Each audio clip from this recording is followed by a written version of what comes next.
who I've not met before. I'm David Izadi. I'm one of the plastic surgery consultants based at University Hospital Coventry in Warwickshire. And I'm also doing private clinics here at the Nuffield Warwickshire Hospital. So today, this evening, I'm going to be giving you a bit of an overview of some common hand conditions that I treat both in the NHS and privately. So these are conditions that we all come across in the primary care setting as well.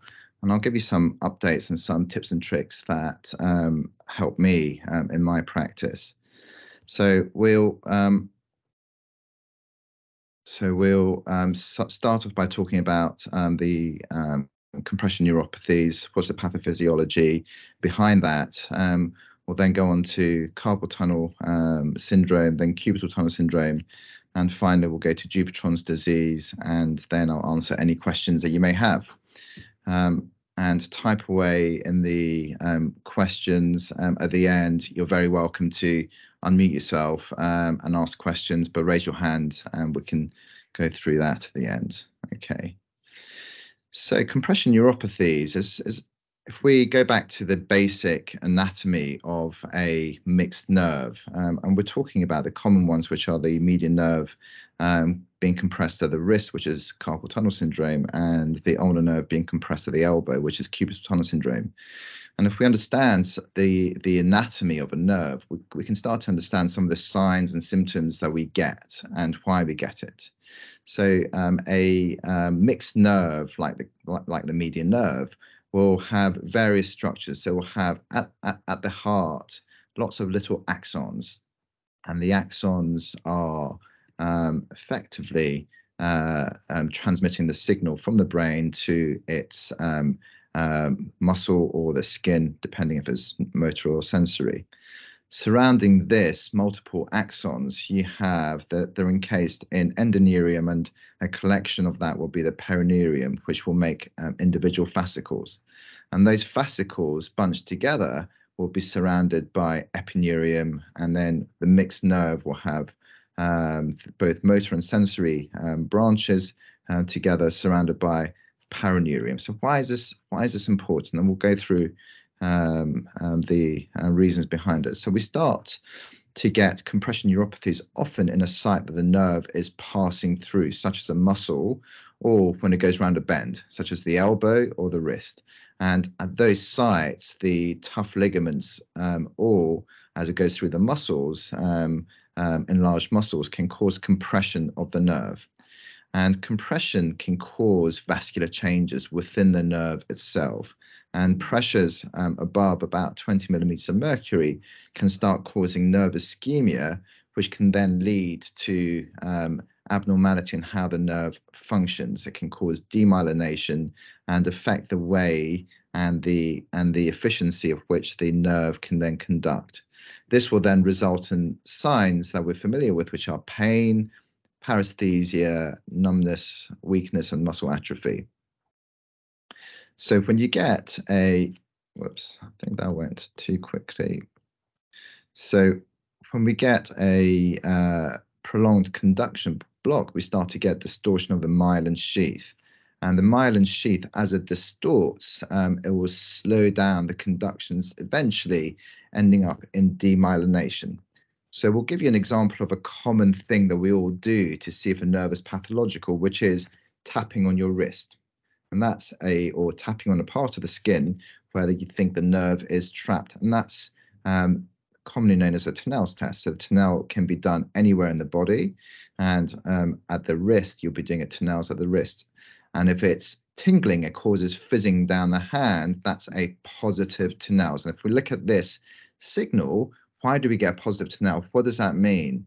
It means that a nerve has become compressed. It means that it has now become demyelinated. And now by tapping it, you are effectively depolarizing the nerve. So that's as a sign of chronic compression of a nerve. And from a physiological point of view, it can cause muscle denervation. It can cause some, my slides are going too quick, so it can cause some weakness of the effector cells, and eventually if it's prolonged after a while, when you get muscle atrophy, then even if you get the signal restored, you get a death of both the nerve endings and the motor end plates. So you can't, sometimes after a period of time, the effect is irreversible. And that's really important when you're setting the patient's expectations of surgery. So if you've had chronic compression and you've got significant muscle wasting, you may not be able to restore that even after surgery. So the usual things that I ask in my clinic is, what's their occupation? Are they right-handed or left-handed? Determine what the pattern of their problems are. So are they getting numbness, change of sensation? Are they getting pain? Is it weakness? When do they get most of their symptoms? Is it at night time? Is it after activities? And the red flags that we all want to exclude, is this coming from somewhere more proximal, such as the neck? Does anything make it better or worse? So you look at the posture. How are they holding their limb? Are they guarding it? Are they got muscles around there that are really tight because they're protecting a sore part of the body? Have they got wasting? What's their sensation like? So some areas, for example, if you get compression of the median nerve at the wrist, you should only be seeing some of the sensation of the volar side of the hand, and you shouldn't be getting changes elsewhere. Same with the ulnar nerve. If you're getting the ulnar nerve compression at the wrist, such as the Guillaume's canal, you wouldn't get the sensory changes on the back of the hand, for example.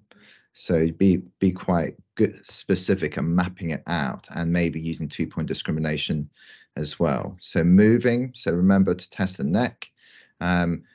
Document things. So use the simple MRC grading to document the muscle strength, and that's if you are doing any intervention or doing a conservative observation, then you can see if there's any objective changes. And then you want to do your provocation tests, which are for various structures, such as the wrist will be a phalanx, a tenelles at the wrist or the elbow, and ulnar nerve compression by causing flexion of the elbow, and median nerve compression by causing flexion of the wrist. And you can do more specific mapping out of the sensation using various monofilament tests as well. And these are the various signs we might get with more severe and long-standing compression neuropathies, and each one may indicate a different site of compression. So the adjuncts that we have to help us making our decision are neurophysiology and imaging. So nerve conduction studies, what do they show us? So if the amplitude is diminished of the nerve conduction study, it means that we've lost axons, and that can happen because of chronic compression due to ischemia. You can get reduction in the conduction, so the velocity and the speed at which it passes between two fixed distances. That would be the velocity, and that indicates demyelination. So when the nerve conduction study comes back, you'll have standard reference points that the neurophysiologist will look at and give you a severity of scoring. But this has got a low sensitivity and specificity for, it is not always right. So about 80% sensitive and about 95% specific, which means that you can get around 20% of patients who have genuine compression neuropathies who might get missed for this. The EMGs are helpful to know if there's a more complex picture. So if you're looking at fibrillations in the muscles, it means that you're still getting a signal from the nerve to the muscles, and those motor end plates are still alive. Nowadays, I find imaging more helpful than nerve conduction studies because of this specific point about the specificity and sensitivity of the nerve conduction, of the neurophysiology. And you can visualize the nerve and see if it's swollen, if it's edematous beyond the site of compression. And quite often when I'm operating on somebody, I use an ultrasound machine to determine, is there a more proximal compression of the nerve, which will also benefit from being released as well. And this is backed by current practice and evidence, but I would say that the least effective investigation is MRI, which has got a relatively low specificity of about 40% for localizing the point of entrapment. So that's one probably not to order. So for the median nerve in the upper limb, common places that can get compressed are the carpal tunnel, the pronator tunnel, and you can also get anterior interosseous nerve. And we'll talk briefly about the other two as well, just so that you can pick those up and refer them on if you feel the patients have that. So carpal tunnel syndrome is common. About 1 in 1,000 people in the UK end up having a carpal tunnel decompression. However, only 7 out of 10 improve post decompression, and 2 out of 10 don't have any meaningful improvement. 1 out of 10 would say that they are worse, with some suffering significant complications. And there are various research groups in the UK that have now focused on carpal tunnel because in certain areas, the government is trying to look at pathologies and asking GPs to try to avoid sending them to secondary care. And carpal tunnel, in a 2009 Department of Health commissioned report, was suggested to be one of these 17 procedures that have, inverted commas, limited value. So what does that mean? And maybe they are looking at the patients who don't respond to this. So as clinicians, we are always trying to see which patients are likely to benefit from carpal tunnel syndrome. And there's a really useful app, the carpal tunnel 6, so CTS 6, is a survey that helps to categorize and help you determine whether a patient does have carpal tunnel and whether it will be helpful to refer on to secondary care or not. So the commissioners say you should give carpal tunnel syndrome surgery to patients who have evidence of neuropathy, have severe symptoms lasting for over 3 months, or mild to moderate symptoms lasting over 4 months after a trial of corticosteroid injections. And I'm subject to this limitation as well. So I cannot offer somebody surgery without having objective evidence of either a nerve conduction study or a steroid injection, which has been effective. And there's a research group out of Oxford by Jeremy Rodriguez, who's based at Stoke Mandeville Hospital, and he's into looking at patient-reported outcomes. And he analysed approximately 1,900 patients from a single unit up in Fife, performed by a surgical colleague of mine called Jane McCacken. And they took her results as a single surgeon result, and they tried to process all of the patients who had carpal tunnel syndrome and categorize them according to their outcomes. And they found that the best predictors of patients who will respond to surgery and have improvement of their symptoms following surgery are those who have nighttime pain and those who have the most severe pain as well. So pain seems to be a big predictor of response to surgery. So we all know why carpal tunnel syndrome causes discomforts, because so many structures, 10 structures from the forearm enter the palm into the hand through a quite narrow space, and it doesn't take much thickening of the ligament or swelling of the other structures to cause compressive effects. Some of the provocation signs that we can elicit and help to determine include a tenels, which doesn't mean that you're percussing a chest. So it's quite a gentle tap of the wrist, and then you can do that gentle tap along the course of the median nerve up into the forearm as well. This is actually the second image down on the right, is what Phelan described. So is resting elbow bent and keeping the hand bent for up to a minute. So that is a Phelan's test. And we've all seen the prayer sign, the reverse prayer sign. These are all adaptations of Phelan's test. So if you want to do a true Phelan's test, is the middle image. And the bottom image is where you are, so effectively you are compressing the nerve by flexing the wrist. And you can compress a nerve more by putting some pressure on the carpal tunnel, and that's called Derkham's. And this is what the BSSH, the British Society of the Surgery of the Hand, have come up with an algorithm which you can all download if you wanted to, about how to manage carpal tunnel syndrome in the primary and secondary care. Is a sort of like a flow chart, but I'll try to break that down for you. And the first thing is, do they have provocation signs? And if you think that they do, then you can give them a steroid injection.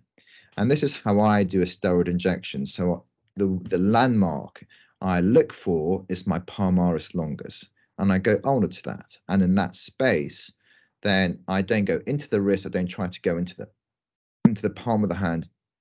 I go into the distal forearm, just ulnar to the palmaris longus, and I enter with an orange needle, which is normally a 27 gauge needle, through the deep fascia of the forearm, and I inject. If you were in a nerve and a patient who is having this done without an anesthetic or a block, the patient will tell you if you're near a nerve or on a nerve. So don't be worried about injecting. So if you go onto that and inject, and then what I then do, because I don't want it to dissipate more proximally, I put my thumb just more proximal to my site of injection. So all of my injection will start to bathe into the carpal tunnel. And that's all I do. And I usually use Kenalog. Some of the ultrasound people that give musculoskeletal radiologists, they use depomedrone. But my usual thing is 40 milligrams of Kenalog and probably 1 to 2 mils of 1% lidocaine. So it's a bit less sore when you get further swelling from the fluid going into the carpal tunnel. You can, if you wanted to, do this with ultrasound guidance, which is safer. And if they get referred to us as surgeons, then we can offer them 2 ways of operating. So you can have an open carpal tunnel decompression, or you can have an endoscopic carpal tunnel decompression.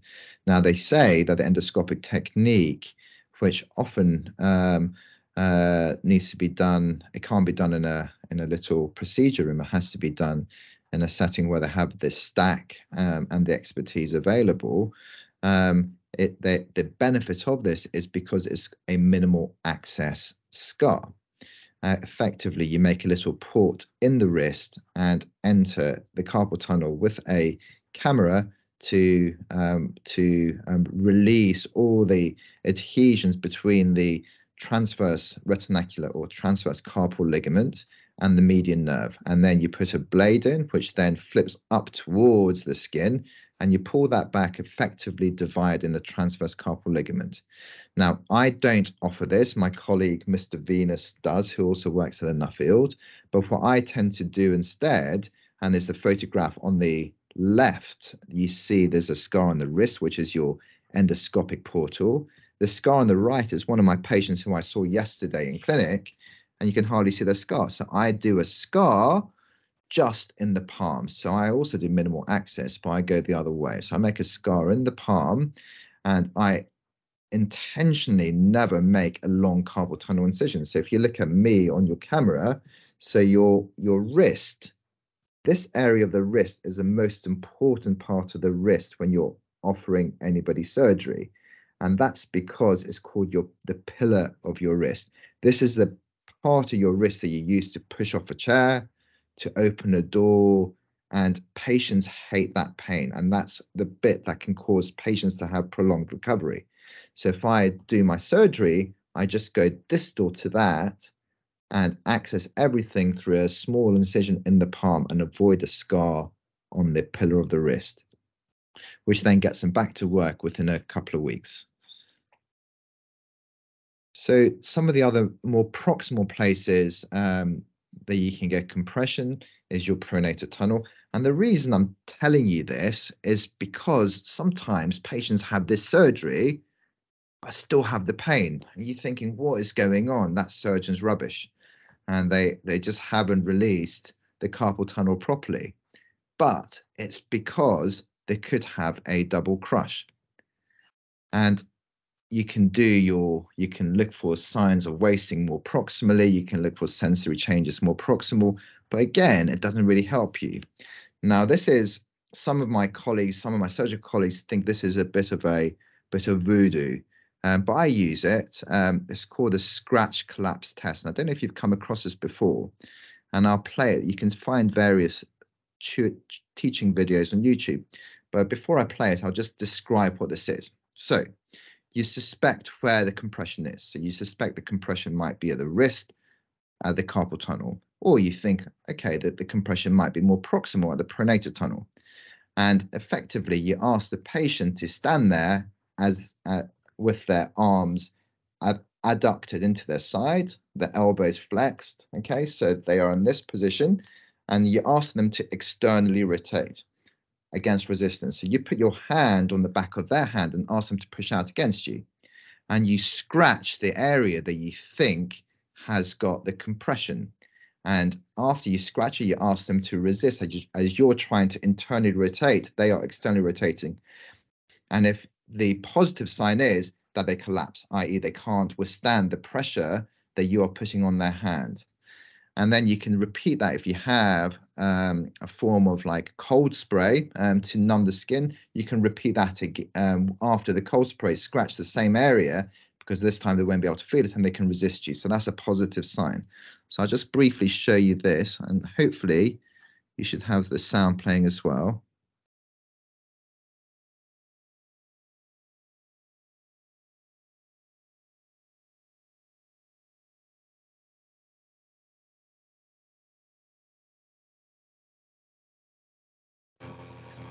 Becoming Western, modern, and ditching our Vedic values.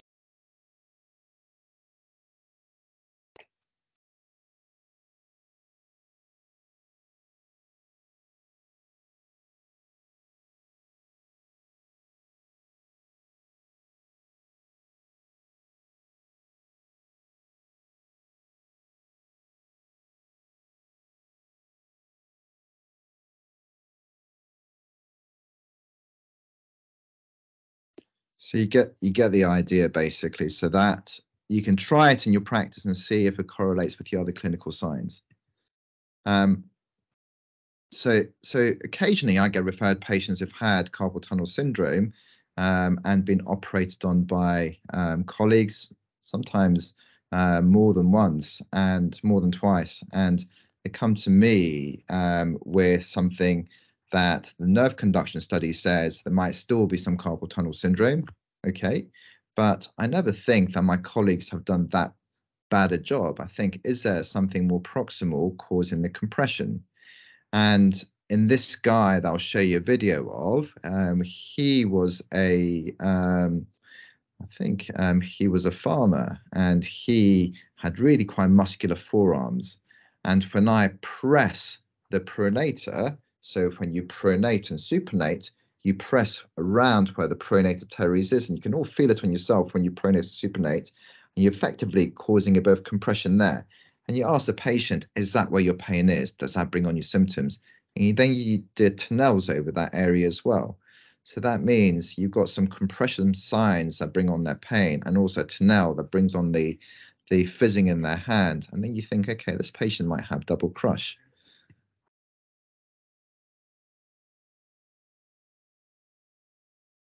So I've done an extended carpal tunnel release in this person, but also release the pronator tunnel as well, which has got deep and superficial head in the forearm.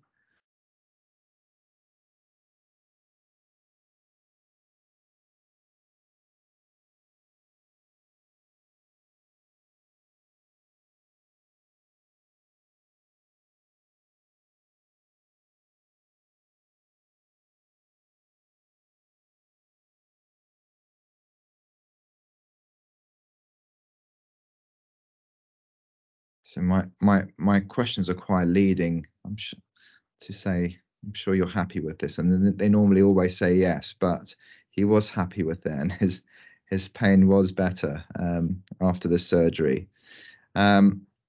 occasionally the median nerve can misfire and give you just a motor sign, and this is your O sign, where your FPL and your FPL, which causes flexion of your thumb at the IPJ, and your FDP to the index finger, which causes flexion at the DIPJ of the index finger, are not working. Okay, and that's because the motor branch of the median nerve in the forearm, called the anterior interosseous nerve, has been trapped, and again that may result in compression. So giving you these things that you might have a mixed picture of where the median nerve is causing issues for the patient.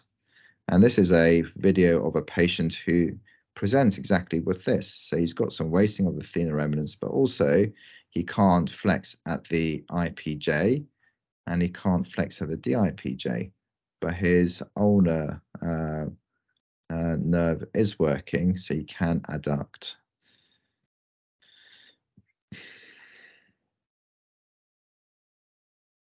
So just giving you a clinical example of where I see this. So I've tried to, for all the conditions, come up with some take-home messages. So carpal tunnel syndrome is common.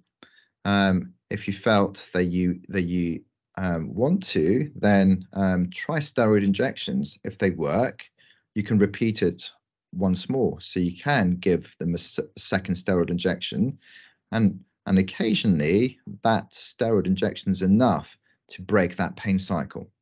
And they may avoid surgery, especially in the more mild carpal tunnel syndromes. Splints, so the Futuro splint that they can buy off Amazon or eBay, they're useful. Quite often they have a metal rod in where the wrist is that extends the wrist. And I always say to the patients, take that metal rod out and straighten it, because the patients are more comfortable with the wrist in neutral than with the wrist extended. And I would say you can wear that at night time, and that can be quite helpful for your symptoms. If you're thinking about who's going to benefit from the surgery, or who would be a good person to refer, are those patients who say, I'm waking up at night time with pain, I've got to wake up and shake my hand at the end of the bed to get it back to life again. And those patients generally do quite well with surgery. If you've done a nerve conduction study in primary care and it comes back as negative, don't assume that they don't have carpal tunnel. They still may have carpal tunnel. And I do operate on patients with negative nerve conduction studies who I can't really explain why they're getting the wasting of the thenar eminence, etc. And majority of the time, by doing that carpal tunnel surgery, the symptoms improve. Don't forget, if they had surgery, or as part of your examination, check more proximally in the forearm as well. Do they have a double crush? Okay, and just from a surgical point of view, your patients may want to see somebody who can offer minimal scar surgery, because that will help with their recovery. So we move on to the ulnar nerve. The ulnar compression in the arm happens mainly at two sites. One is at the elbow, called the cubital tunnel syndrome, and one is around the wrist, known as the ulnar tunnel or the Guillaume's canal. And again, it's where they go around the corner. Some of the fascial structures and ligaments that support and compartmentalize our muscle groups can become thickened, and in those individuals can cause compression of the nerve. Okay, so cubital tunnel is the second most common compression neuropathy that we see, and of the upper limb anyway, and affects up to 6% of the UK population, and quite a few people go through this surgical procedure as well. So the pain is often localized around the ulnar side of the forearm. They have reduced sensation to the ulnar 1.5 digits. So that's both on the volar aspect and on the dorsal aspect of the hand and wrist. More proximal lesions can cause clawing, but it's quite rare to see that because of the chronic compression effect. And you can see some wasting of the hypothenar eminence as well. The provocation signs here would be tapping around the elbow. You can get Tinel's. at the elbow. You can flex the elbow. So it's patients that complain about this are people like me who sleep on their front with their hands tucked under their elbow. So you're bending, you're flexing your elbow, and therefore making the ulnar nerve work a little bit harder. So you're reducing the distance or you're increasing the movement of that ulnar nerve, and therefore compressing it at that site. So you might want to get nerve conduction studies. Occasionally, some people have had trauma to the elbow. You might want to get an X-ray to see, is there an osteophyte or something else that's causing compression? So we've already seen this, but this is another video demonstrating the scratch collapse test at the elbow. You're just scratching along that site.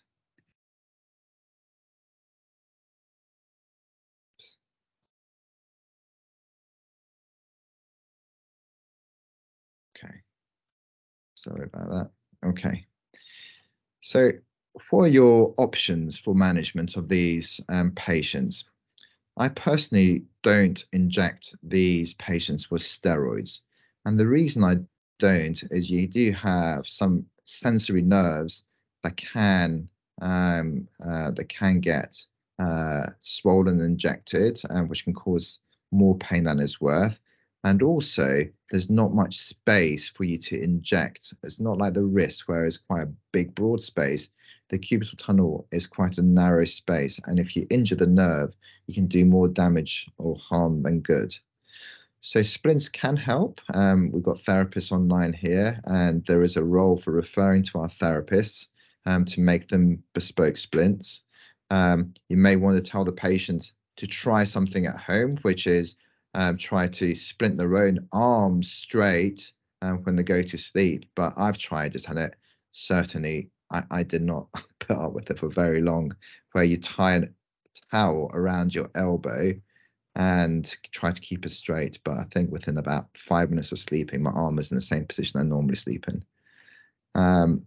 So surgery, simple decompression.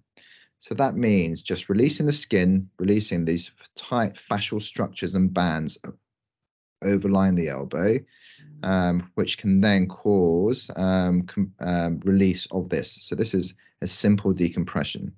Anterior transposition. You may have heard of these terms. So anterior transposition means when you're transposing something, means you're moving it, relocating it from one place to a new place. So you're effectively bringing it anteriorly into the volar forearm compartment.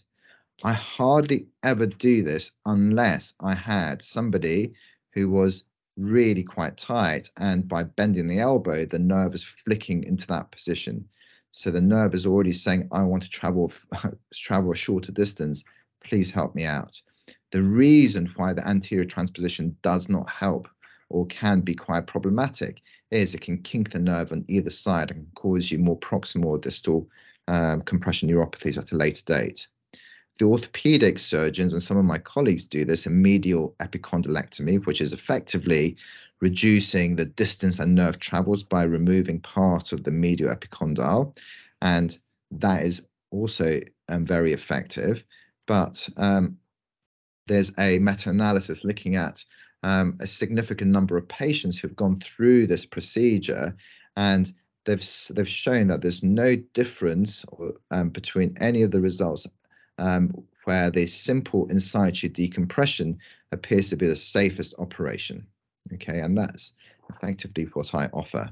One thing to also note about the nerve conduction study is that the nerve conduction study in this situation is really helpful. So in carpal tunnel syndrome, if they're negative, then I tend not to operate. But if they are negative in this situation, I'll be very reluctant to offer this surgery. So nerve conduction studies do have more of a sensitivity and specificity for the cubital tunnel syndrome. So I'll show you another extreme case. This is a patient of mine who came to me, and the reason I'm showing you this is so that you just to be aware of what to do if you see especially a young person who presents to your clinic with sudden severe wasting of the intrinsics of the hand. So if you look at the right hand in this gentleman, you can see the guttering between comparing it to the left hand. And then seeing the side-to-side image on the right, you can see that the hand bulkiness is very different between the two sides. And this gentleman came to me having jumped out of a moving cab and landed on his elbow, and within a few months had this severe wasting of the intrinsics of his hand. So this is important. So the elbow to the hand is quite a long distance, and we talk about nerve recovery in millimeters a day. So you're looking at between 1 to 2 millimeters of nerve recovery after decompression. So Mr. Izadi, sorry, can I just stop you there? I think there's some problems with the slides. I'm not sure whether they're moving on. Oh, okay. Yeah. Do you want me to stop sharing and start sharing again? Can everyone see them, or are we stuck on? Okay. I think we were stuck on the carpal tunnel slides. Okay. So the carpal tunnel is very important. So it's good that we're stuck on that. Let me just see if I can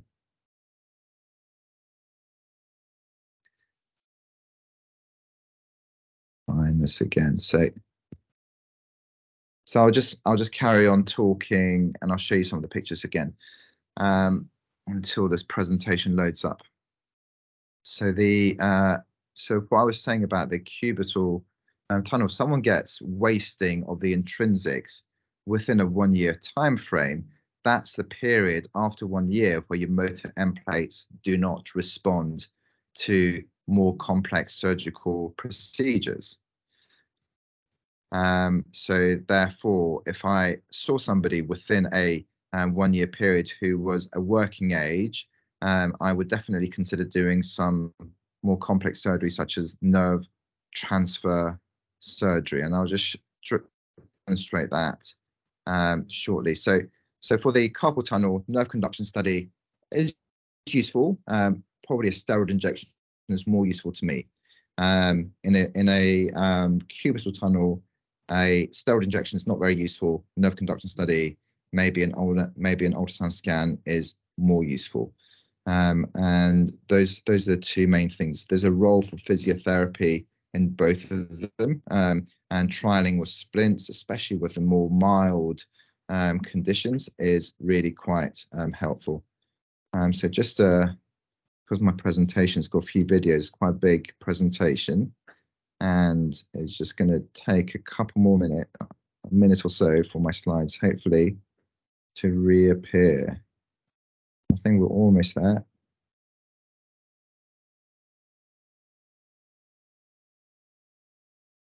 Okie doke. So I'm going to try to find the bits of the presentation that you've missed. Okay. Can you all see that? Thumbs up for anyone who's got a... Okay. Yeah, brilliant. Okay, thanks. So so this video, I won't play it again. It was a scratch collapse test. This is effectively giving you the various options. I'll share this presentation with you so you can look up these papers if you wanted to read them, but effectively telling you that a simple decompression is the best. And this is a slide I was talking about. So on the right hand, you can see the intrinsic wasting, and on the left hand is where they don't have the compression of the nerve. So this gentleman has got a crush of the ulnar nerve of the elbow, having jumped out of a moving cab while they were drunk. And they came to me within about 8 months following the injury because they couldn't work. So when I saw the patient, I confirmed that they had severe crush. I got an urgent nerve conduction study which confirmed that the main crush was at the elbow. But my thoughts are that if I decompress the elbow, the motor end plates, by the time the nerve recovers to the hand, which is a good 8 months plus, the motor REM plates are probably going to be dead and non-responding. So I therefore, for these patients, offer them slightly more complex surgery. So I use one of the nerves in the forearm called the anterior interosseous nerve terminal branch. So the terminal branch of the anterior interosseous nerve, which is a motor part of the median nerve, supplies a muscle in the forearm called the pronator quadratus, which is the one of two pronators. So the main pronator of the forearm is the pronator teres more proximally, but the pronator quadratus more distal. And therefore, if you sacrifice a nerve to the pronator quadratus, you will still be able to pronate. But it provides a nerve with lots of really healthy, good working nerves.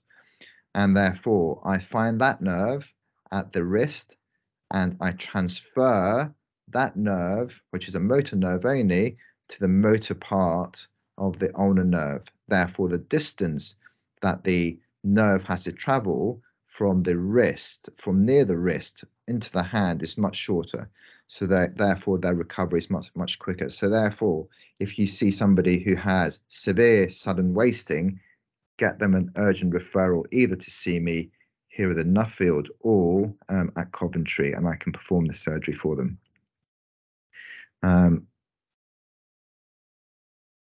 And this is a guy having done this. I didn't think he would turn up because there's that sort of character, but effectively the wasting is slightly better, and this is only about 6 months after the surgery.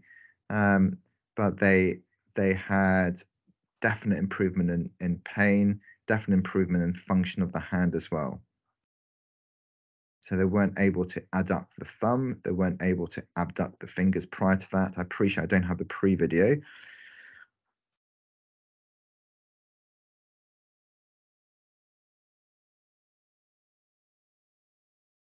Okay.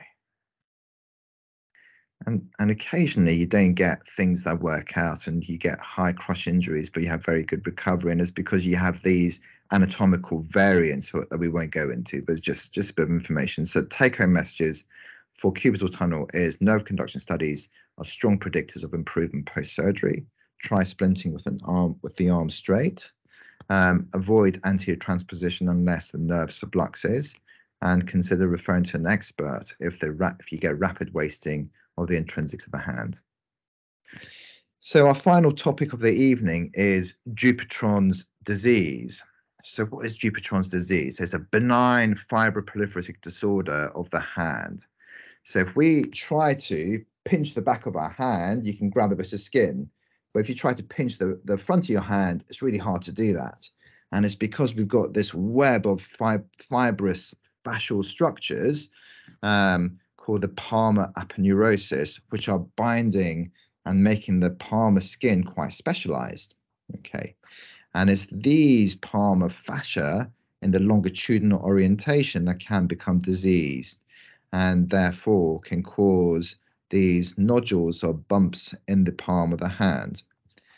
So this is a statue of the man himself, and it's in Paris outside Hospital Dieu. And the reason why it's been dressed up in this really strange way is a tradition of the French medical students in Paris to go and dress up Mr. Dupuytren every year after qualification. And this year was a Tin Man, I think. So Mr. Dupuytren didn't actually describe Dupuytren's disease, but this Englishman, Henry Cecil Klein, did about 80 years prior to Mr. Dupuytren, but he didn't write it up. But there are letters and correspondences that he clearly describes his condition and what needs to be done about it. But this is the man himself, and he was Napoleon's surgeon. So he was a prominent surgeon to the Emperor of France back in the early 1800s. So for Dupuytren's disease, you have where it forms from is you get these swellings normally over a joint. So the joints, the swellings that you can see in this picture are over the palm, over the metacarpophalangeal joints, and these are called your nodules. And that's the epicenter of the Dupuytren's disease. And that's where you have the active cells that start to deposit these extracellular matrix that then form the cords that we are familiar with and cause a compression. And it's the fascial structures anatomically in a longitudinal orientation that get disease. So the ones that are transverse, they don't. Okay, and we have various structures both in the palm and in the hand that cause various cords that have got anatomical names associated with them. So in the UK, it's common, affects up to 10% of the UK population. It's very common mainly in the Caucasian population. There's a genetic component, but there's also associations with diabetes and alcohol excess as well. But also other conditions have a similar pathophysiology, such as, have I lost my slides? Apologies. Each time I do this, it does take 2 to 3 minutes to reload.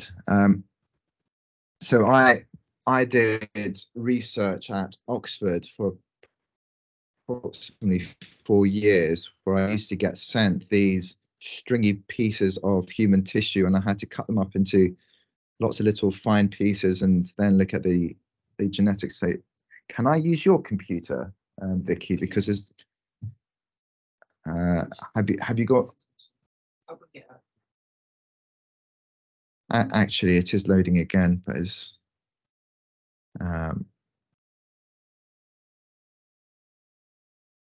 it is just a little technical hitch. Are you on it? I'm on.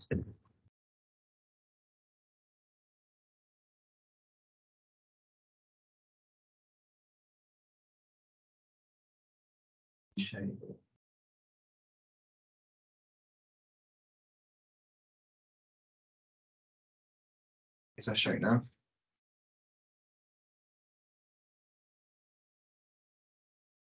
I'm completely frozen on my end.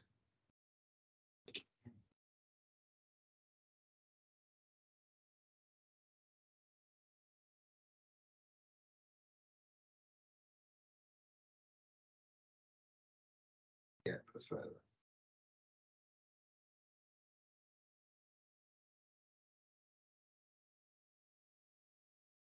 Yeah. Yeah. Okay. Yeah. Okay.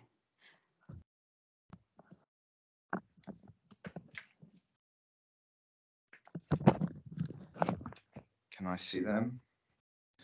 All right. So this is Jupiter diathesis,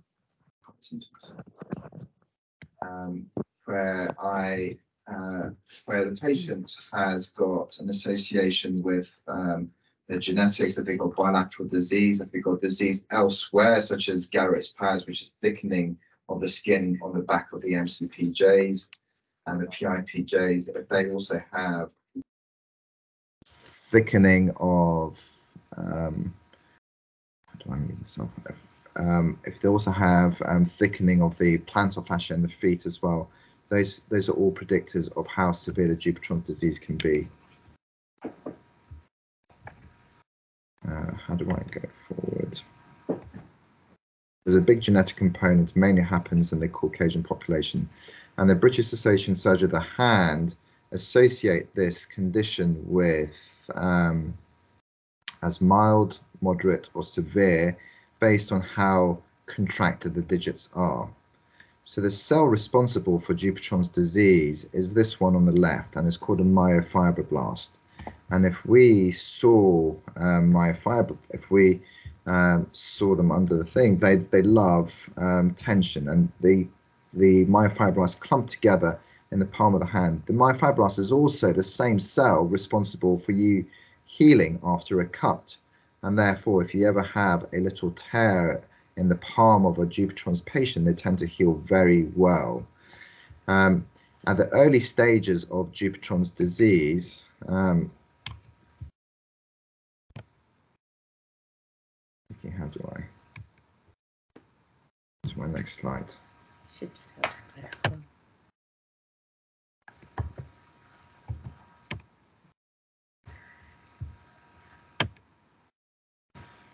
So Dupuytren's disease loves tension, and therefore it forms in these longitudinal directions, and it doesn't really form in the transverse direction. So tension opens up these mechanosensitive receptors in the cords, and it drives the cells to proliferate. So one of the common findings, if you look at the Dupuytren's fibers in more histological detail, is that alpha SMA is the surrogate marker for myofibroblasts, which is the cell responsible for Dupuytren's disease. But then you also have all these innate immune cells, mast cells, CD3 is your T cells, CD68 is your monocytes and macrophages, which can drive inflammation through secretion of cytokines to carry on with this myofibroblast activation. And if you stimulate the skin cells in the palm of the hand with TNF and various other cytokine and growth factors, you will get the same cells that cause Dupuytren's disease to form. So the theory behind it is that you have benign fibroblasts that get triggered, and they may be triggered by certain things such as vibration. So if you're a field hockey player, a road builder, etc., you might find that your cells are activated, and once they are activated, where the fibroblasts change phenotype to myofibroblasts, they start to produce extracellular matrix. So these are the early stages. So the active cell, when these cells are activated, is painful. So those are your nodules. Your nodules have got lots of inflammatory cytokines around them, and therefore they are sore. So one of the early describers is, I've got lumps on my hand that are sore. Okay, and we'll talk about that in a bit. And as they then proliferate, they become less painful, and that's when they are producing the extracellular matrix. And as they produce extracellular matrix, the myofibroblasts, the myosin in part of the fibroblast, can cause contractions. So you get these matrix metalloproteases, which are enzymes that digest these extracellular cords, and they start to shorten. So your digits start to travel down into the palm of your hand until eventually it reaches a point that it burns out. And that burnout phase is when you get that final contracture where it doesn't progress much more. However, there's a Dutch population study that looked at all the patients with Dupuytren's disease across primary care in Holland, and only about 40% of patients with Dupuytren's disease go on to develop contractures of their digits. So therefore, not everybody who has the early nodules will develop cords and contractures. And if we look at the genetics of this, there is a big genetic component where we now know there are specific genes that can trigger and target these benign proliferative disorders, which is why it runs in families. So I did a systematic review of all the non-operative management, and there's many that have been tried out there, from vitamin C to vitamin E to various other adjuncts, but the only ones that are really effective are steroid injections. So steroids are good for pain. So that early inflammatory stage of a Dupuytren's disease where there's a nodule, think about injecting the nodule with Kenalog or triamcinolone or depomedrone, because that could help with the pain and it can actually reverse some of the Dupuytren's disease. Radiotherapy has been tried. I think this is quite popular in Europe. There are some radiologists who offer this privately, but I think that having radiation to the hand when there are other options available, in my personal opinion, is not worth going down that route. And we come to surgical options. So you have invasive and then minimally invasive. So the invasive ones are your fasciectomy, i.e. removing the diseased tissue in the palm of the hand, or a dermofasciectomy where you have skin shortage as well, and the skin is intrinsically involved in the disease, and you have to remove the skin and replace it with a skin graft. The less invasive option, which is the one that I personally prefer if I can offer it to the patient, is a needle fasciotomy. You used to be able to use collagenase, but the license has expired in Europe and has been offered to people who want to have smoother, wrinkle-free legs and buttocks. So it's for cellulite only. We can't offer collagenase otherwise in the UK. So it's common in the UK, many operations, and it will carry on increasing. So this is a video of one of my patients.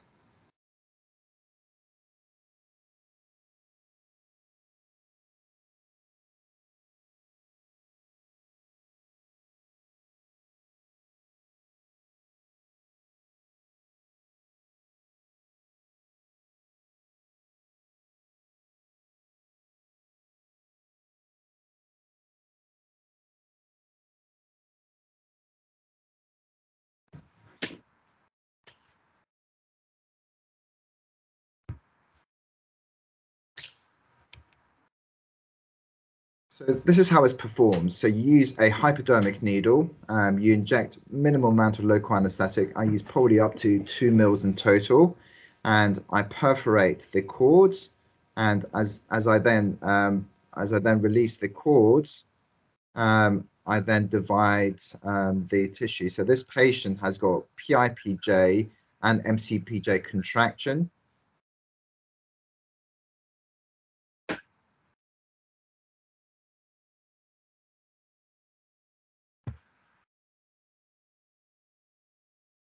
And this is the same patient about 20 minutes later who's now able to fully straighten out their fingers.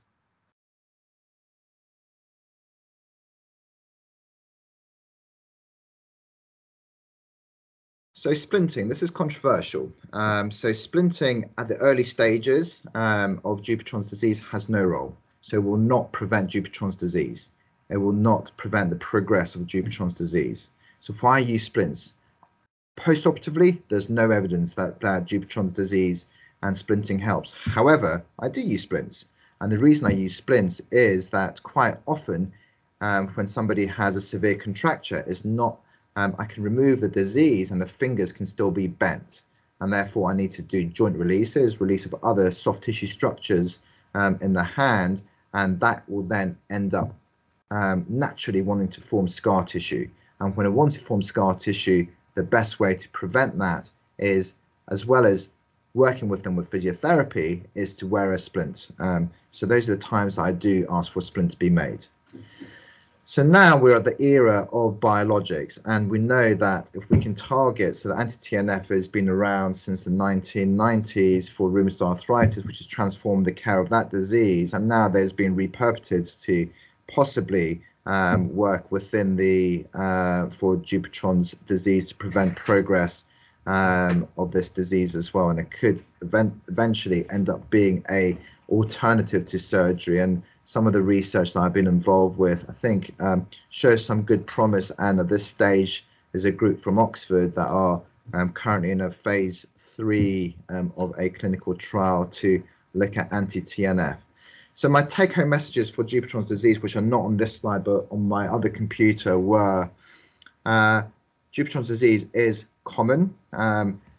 I think with a needle fasciotomy, the downtime is within a week. Within a week, you are up and running, you are moving your hand, and it's very, very effective.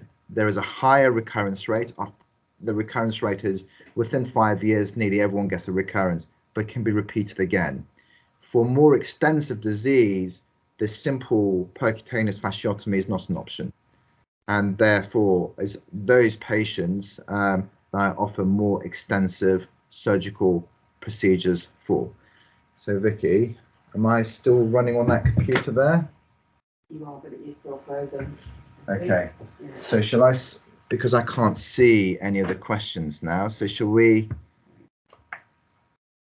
Click on the chat function. Okay.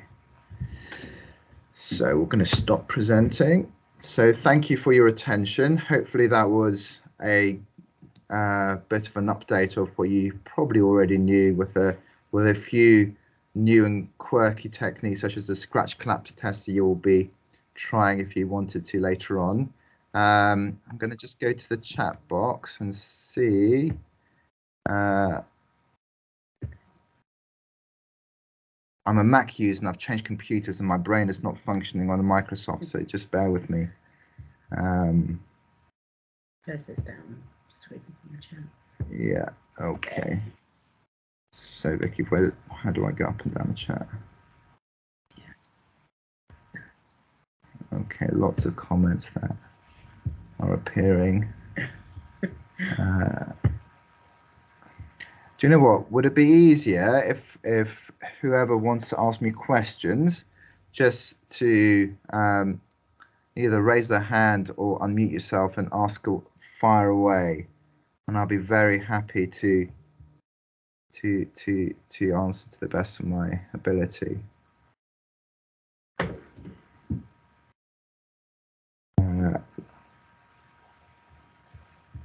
I'm glad that a lot of you found it useful.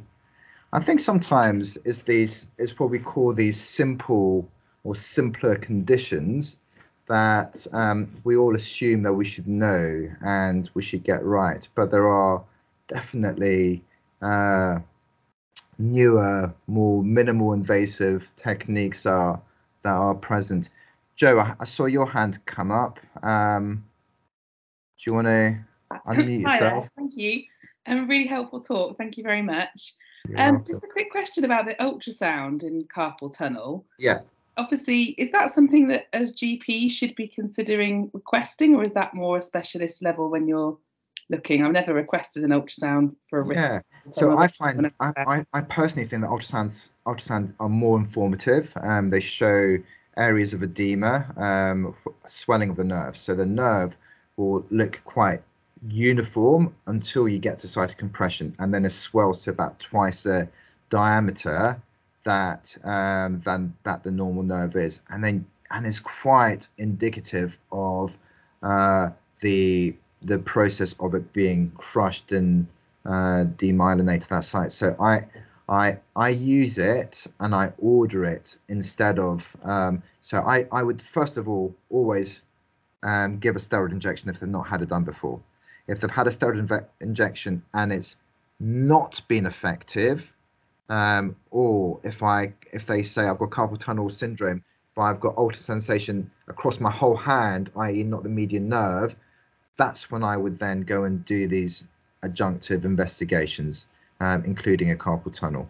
So I don't order routinely. I do it out of interest because I'm still learning how to use an ultrasound machine when I'm operating, just to confirm my suspicions.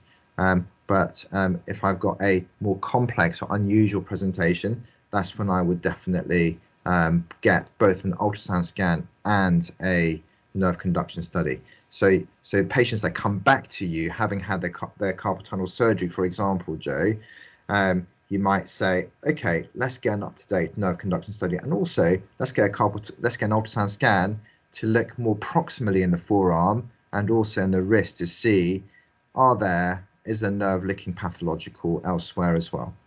Okay, thank you. And then that could be quite informative in directing that both yourself, the patient, and the person you refer to as well.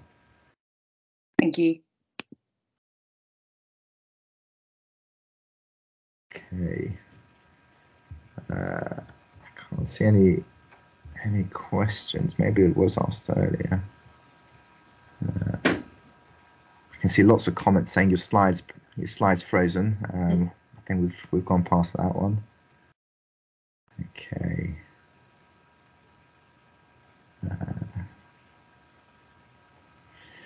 So if there's no other questions, I appreciate it's quite late at night time. I've gone past the 8 o'clock finish time. So I look forward to probably giving more talks if you're interested in any more talks in plastic surgery, whether it's skin cancer, aesthetics, hand trauma, whatever you want. You can suggest that to Vicky, and I'm happy to put together a presentation. You may not want to have another presentation from me, and that's fine as well. So I wish you a good night, and look forward to receiving some referrals